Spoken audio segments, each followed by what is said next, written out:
We're speaking to the CEO of the Jamaica Tertiary Education Commission, Mrs. Maxine Henry Wilson.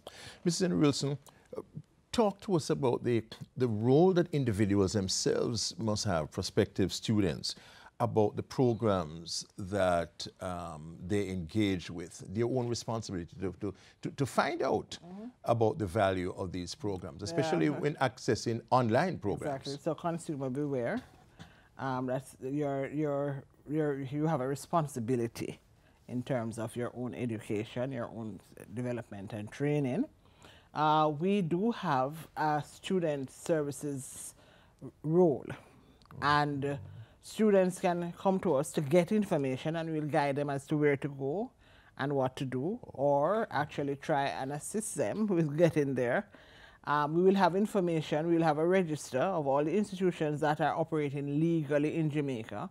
Those that are not operating legally, really, according to our legislation, will have to be closed because the government then has a certain amount of liability, because citizens, there's a reasonable expectation by citizens that if you have an institution operating, you have not declared it to be non grata, that therefore you must ensure that their interest is protected. And in so doing, therefore, we have a significant student services mandate to provide information or to help persons to get the information they need. So we have what we call a complaints bureau. We have a MOU, or should I say a letter of commitment with the Fair Trading Corporation, who have had many complaints which they have not known where to direct. So we will work collaboratively. We are trying to have similar arrangements with the Consumer Affairs Commission, and we are in dialogue with them, and we're also in dialogue with the Registrar of Companies, who must register according to the legislation. All entities that are operating must be registered with the Registrar of Companies. They've had some issues with registration of some companies where they register as many things and then offer education. So we want to make it specific.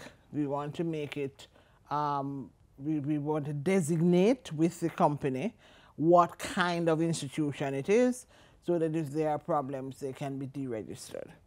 So that's the kind of consumer protection that is sort of built into our performance. What is expected of us. There is a proliferation of institutes, colleges that one sees advertised on television. One is not sure exactly about the quality of the offerings. That's why we need them to register with us, so we can look at what they intend to offer or are offering and say, well, they're it's deficient here, there's a deficit there, here are some of the things, because you're looking at both their administrative managerial capacity, you're looking at their academic capacity, including faculty, are they adequate, and you're looking at the supports that they offer, whether it is library services, IT, even counseling services for students, guidance and counseling services for students. So we do have a standard list with which we are required to comply. Now, institutions will be at varying stages of development, but we also need from them a development plan which says where do we intend to be in a year, in 2 years, and then we can work with them in achieving the objective. Does the Commission have legislative clout that a university council, for example? We don't at the moment, and in fact, even as I speak with you now, we are in the process of finalizing not just JTEX legislation, but we are a part of that education transformation program, but we're also a part of the public sector transformation program. So some of the mandate that was given in terms of the transformation is that UCJ will be the sole accrediting agency. They'll accredit programs at all levels of the tertiary system. We will be the regulator, and registration will be our first tool But I mean, do you have the power to mandate to say that you must register? If no, not, not yet. Not yet. What we were given by the cabinet and the parliament a year or nearly 2 years ago was to start the process of registration. So we actually have done a pilot registration with some institutions. the legislation, which, as was mentioned in the Governor General's throne speech, is to be tabled and piloted during this year, will give us the full scope for the registration of institutions. That's coming this fiscal year. Yes, yes, it is contained in the Governor General's throne speech.